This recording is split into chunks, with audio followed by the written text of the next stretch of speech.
facing Paul on the other side, just what is it about him that really impresses you? Well, just his whole package. You know, he was quite the energetic, enthusiastic young man from Canada who wanted to take this coaching profession on full force, and he's just grown remarkably in the last 10, 11 years, you know, that we've been in association with each other.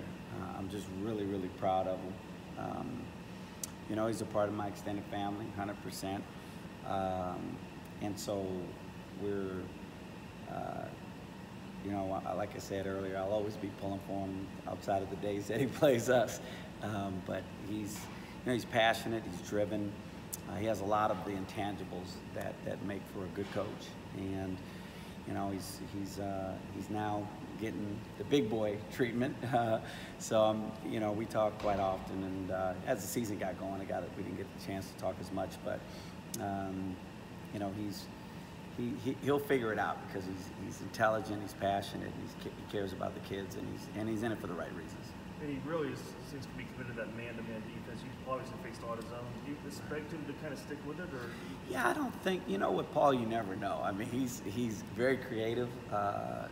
He's got a lot of ingenuity, you know, and he's the kind of guy that, you know, he'll throw some curveballs at you too. So he'll be ready to try to win the game. He'll try to prepare his team to win the game.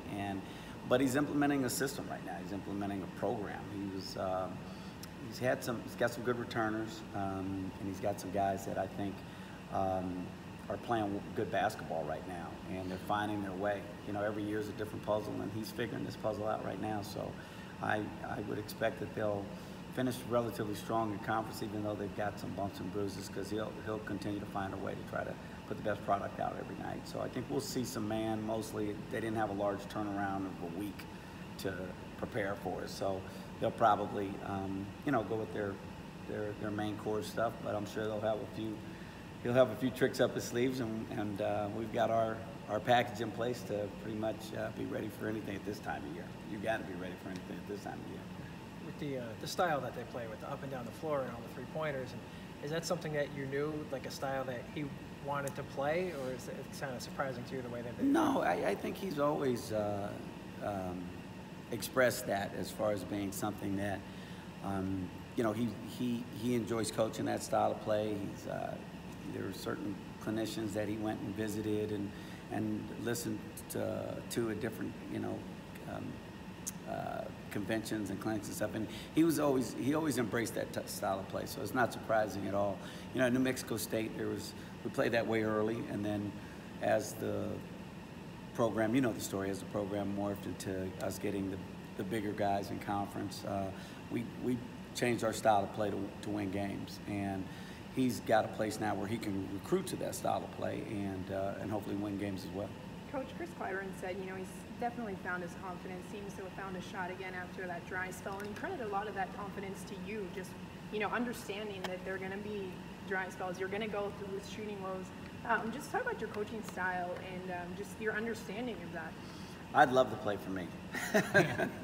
I think, you know, I do believe in my players, and I try to instill confidence when it's warranted, you know. But then there's also the other side of the coin, where if you're not doing the right things off the court and you're not taking care of business, you know, as far as the accountability, then, you know, you don't have my confidence. But when you show me loyalty, you show me hard work, you show me effort, you show me a willingness to learn, then I will give you the necessary tools to make you successful. It's just sometimes it takes longer than other guys, and sometimes some guys figure it out a little bit quicker. And after Utah State's loss, you're understandably upset. You know, you reiterated several times, we have to protect the house, you know, and steal one on the road. You stole one on the road right. At Air Force. How important is protecting the house? You know, I think it goes without saying. It's home, and there's no place like home for your fan base, for your supporters. You want to put your best foot forward for them. Obviously, you're playing for yourself and your family, but I think it's an important thing. However, I also think winning on the road is important, and I think because at the end of the day, you're going to have games that are probably going to make the difference. They're going to be road games. So if we can get back to protecting the house, and then continue our road success, then I think we'll stay on a track to be successful and still reach some of our goals for the season. With guys like Amauri Hardy and Kris Clyburn, who are shooting and scoring threats, but may not get the volume of shot attempts every night, how much does it help you guys when they are able to make those shots and contribute and chip in offensively? 100%, value when those guys come off the bench or start in Kris's case, but are guys that are giving you those quote unquote, surprise points. They're not a surprise to us, but ones that you didn't really plan on, and you're hoping that, like any chain, you're only strong as your weakest link. So if the guys that come off the bench and the guys that don't normally produce at a high level in those areas give you that, then that's an added bonus. So I think it's only natural for us to have a influx of stats from areas that aren't traditionally there from night to night. So you have Anthony Smith? One more time. Anthony Smith? Just general, I didn't hear the first part. Is there an update on him? Oh, update, I'm sorry. Yeah, he's heading in the right direction. His ankle was something that was kind of put him in the back of the bus because of the rotation and different things, and unfortunately injuries are part of the game, and so you got next man up type deal. I don't even think he got in the last game. I think Jay had been practicing well, and Jay earned some minutes, so Jay got his opportunity. But yeah, as all things considered, he's healthier, he's moving in the right direction, but I wouldn't say he's 100%. And we just kind of play that by ear as the rest of the season unfolds. The train doesn't stop, so for anybody. So right now we just got to keep it pushing. Is there anything significant to having both of your bye sessions over with already? You know what? I don't think so. I think it's good to get into a routine now, and we had some opportunity to get some extra practices in and hopefully get some improvement, on some areas that we've identified as blemishes. I don't know how many new guys we have total, but, when you count all the new guys and then you count the walk-ons, and there was just a lot of newness to this program from when the year started. And it takes some time to figure some things out. And we've had some ups and downs, and at the end of the day, we're 13-4, and what I consider my first year. So I think that building this program and laying this foundation down the way that we want to, and I know I'm kind of getting on a rant, but I think it's an important message that people understand that we're earlier in the journey here, but we're building it the right way, and I'm optimistic about the future big time. So when you have a chance to teach when other teams are playing, like this past weekend, we went hard, really hard, Thursday, Friday, and Saturday. I thought that was an advantage for a team with so many new faces. Is Shakir Houston not playing 100%? He did look like he's quite himself that last game. I think the altitude guy, to be honest with you, he never experienced that, I don't think. And it's, he was feeling it. And then I think he kind of took himself out of the game a little bit mentally as a result. But, that's part of the newness. That's part of guys not playing at altitude or not playing in conference games and understanding that the UNLV brand is going to get the other team's best shot, So all of this is new curveballs for some of these guys. So we got to, teach them how to hit that. What's your approach as a coach when you go and play in like an altitude? So do you bring that up before the plays, or you just hope they don't even notice it? Honestly, I think they get it and they hear it a little bit, but we don't make it a big deal. I mean, there's only so much you can do. We have some technical things that we've, thought about and have done. We've leaned on some science. We've leaned on some of the NBA protocols for what they do when they travel to altitude. We have very high quality guys in our support staff, from our trainer and strength and conditioning coach who give us some suggestions about hydration and so on and so forth. But I don't think we do anything, so out of the box than anybody else does. I just think it's about trying to get the guys in the best condition. So if you're in great shape and you go to altitude, you're still in great shape. It's just maybe a little bit more of a challenge from the breathing side of things. But if you get shorter breaks, and you go for a harder amount of time for a shorter amount of time, then usually you can get the results you want. Kris, you've jumped up from, I think it was 29% on threes last year to about 37% now. What's been the biggest difference from last year to this year for your shooting? Just confidence, really, staying in the gym. It's all a mental thing, you know. Last year was pretty tough, but this year I was focusing on being able to knock those open shots down, so it's kind of easy coming to. How much of your role on offense do you just fit in where if they're doubling Brandon in the post or paying too much attention to Jordy or JoJo, that it's just, hey, if you're open, you got to knock down that shot? Yeah, if I'm open, I got to knock it down, you know, especially with Brandon. He's drawing a lot of attention. He's playing very well, so those type of plays I need to make, be able to knock those open shots when the ball comes to me, be able to attack when I need to. Do you make notice? plays when I can. Do you notice defenses playing differently when you are making shots? Do they, play you a little bit tighter, or maybe other things open up and they have to respect it a little bit more? Yeah, you know, a lot of things open up. They play a little tighter, then the back doors open up. So just like they play anybody else, like they play Brandon tighter, so then it leaves me open, or play Jordy or JoJo tighter, so it just leaves me open for opportunities to make shots. You talk about the confidence that you regained. How much of that came from Coach Menzies? He seems to get it when you guys go through the droughts, and does that help a lot to have a coach like that that's just understands that you're gonna have?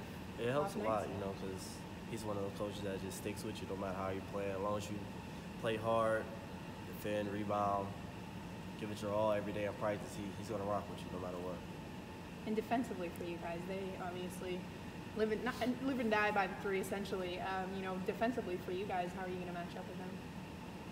We just gotta play them tough. You know they're gonna live and die by the three. They're gonna attack us on the ball screen. So those things we're working on in practice, cover out, fit in the ball screen. So we gotta plan for it. So it'll work out fine. How beneficial was this the bye week for you? It was good. We got a lot of practices, a lot of work in, working on all our weaknesses. So it really helped us a lot. We was able to get in a couple days, go real hard, be able to rest. So it was real beneficial. Going into it off a win at a place you hadn't won in 4 years, how important was that as well?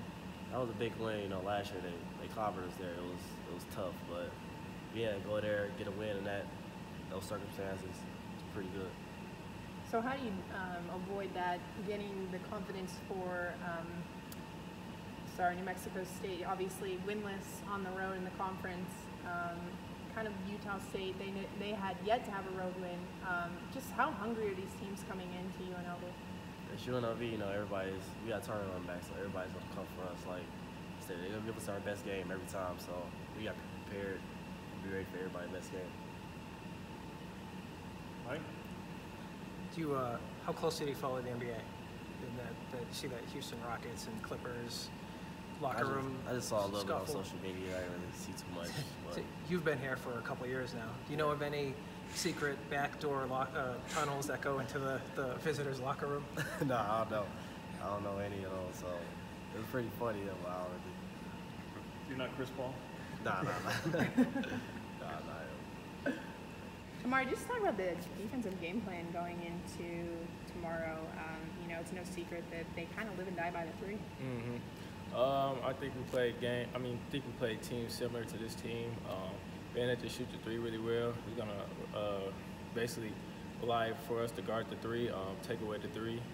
Being that they got a lot of shooters, so this game is really basically covering out and taking away the three for this team. And is it similar to Utah State now? They were super hungry, obviously no road wins. Kind of similar to them, not a conference road wins. Is it kind of, this team's hungry and they're going to come in ready?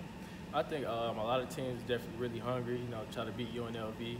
So I know these guys going to come here with some fire.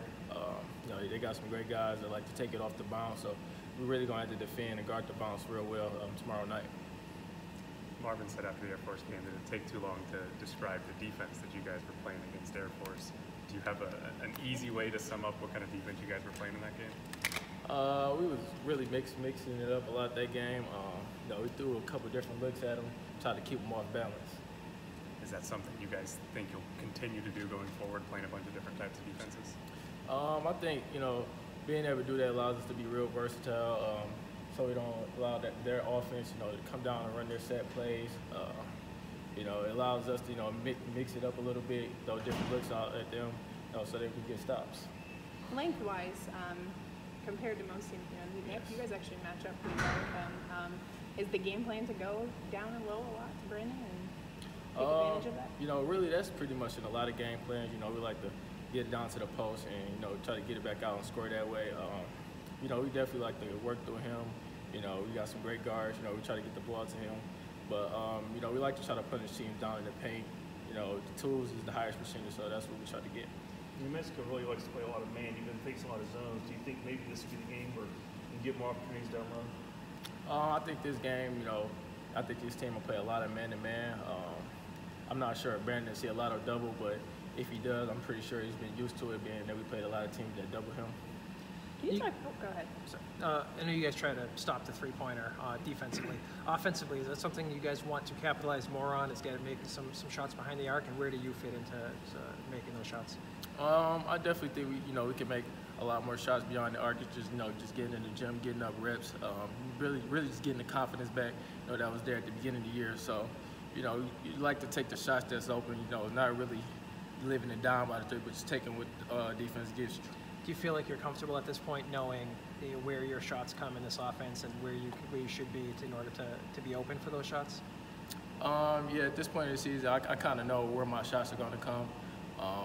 I know within the flow of the offense, you know, where I can pick and choose when to attack lanes or when the shot will be there, you know, versus like when at the beginning of the year, I kind of didn't know when I was going to shoot, or, you know, I was just getting in the game, running up and down, not knowing when the ball was going to come my way. Now I'm beginning to, like, real comfortable with it.